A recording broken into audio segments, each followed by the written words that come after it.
आता अशी एक बातमी कानावर आली ज्याने हसू बी वाटतंय आणि रडू बी वाटतंय. म्हणजे विषय काय झालाय की गव्हर्नमेंटने कारवरचा जीएसटी कमी केलाय. आणि चांगली गोष्ट आहे, केलाय कमी. 50,000 ती 1 लाख अशी गाडीची किंमत कमी होईल प्रत्येक गाडीची. म्हणजे ते प्रत्येक कॅटेगरी वेगळी आहे थोडी. तर कमी केलाय. पण दुःख या गोष्टीचं आहे की मी गाडी घेतली आहे, आता त्याचा मला काहीच फायदा होणार नाही. मी 8,40,000 भरून मोकळे झालोय. पण आता जे गाडी घेणार आहेत त्यांना भरपूर फायदा होईल.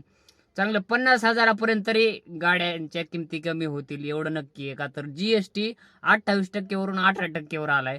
म्हणजे 1 लाखाच्या आसपास. आता माझं एवढं गणित पक्क नाही म्हणून फिक्स सांगू शकत नाही, पण 28%वरून 18%वर झालाय म्हणजे बऱ्यापैकी हे होऊ शकतंय. काय होऊ शकतंय, थांबा बुकिंग गेली आमची. हा, फायदा होऊ शकतोय. हा.